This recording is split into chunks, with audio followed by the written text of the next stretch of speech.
A lot of what I've been telling my team and my family, even myself right now, is just to control the controllables. So shifting the perspective in your life to what you can do versus what you cannot do. Ask yourself things like, how can we still come out on the situation on top? How can we continue to grow the success of our program and this? What is in our control as a team, as a coaching staff, and as an individual that we can take hold of and use to better ourselves and everyone around us? So I read this book. It's called The Daily Stoic every day. Has anybody heard of it? I highly recommend. But it's basically a book of daily meditations or excerpts from different philosophers. And what Stoicism is it's a branch of philosophy that teaches how to keep a calm and rational mind, no matter what happens to you. It helps you focus on what you can control and tells you not to worry about or accept what you can't control. So I thought yesterday's excerpt from the book was really interesting. So I'm going to read it to you all. It's titled, Expect to Change Your Opinions. It says, how often do we begin some projects certain we know exactly how it will go? And in my head, I thought maybe a practice or even a playing season, not expecting it to get completely canceled. How often do we meet people and think we know exactly who and what they are? And again, in my head, I thought, okay, maybe recruits. And how often are these assumptions proved to be completely and utterly wrong?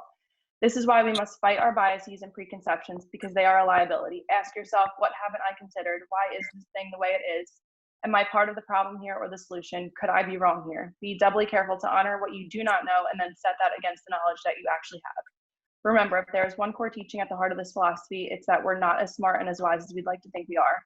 If we ever do want to become wise, it comes from the questioning and from the humility. So in my own thoughts, all in all, I think it's really important to remember to do what you can right now, continue to find growth, bring the people around you with you. There's so much uncertainty around us right now, but you can be certain about how you and your team are going to handle this uncertainty. So just a few tips from what we've been doing. The first thing we did about day one into quarantine was make a giant list of things we can accomplish. We looked at these opportunities, and then immediately after that, we were certain not to put an intense pressure on ourselves to complete this list in a week or even a month. Not worrying about being super productive right now every single second of every day, but remembering to be patient and gentle with yourself, your staff, and your team, because in the end, this is a whole new way of living and working, and it's a learning curve for everyone. And then at the end of the day, we're just staying creative with our time and using it wisely, always for the betterment of the team. They're going to remember this period of their lives forever, and we want them to remember how much growth they're experiencing during these times.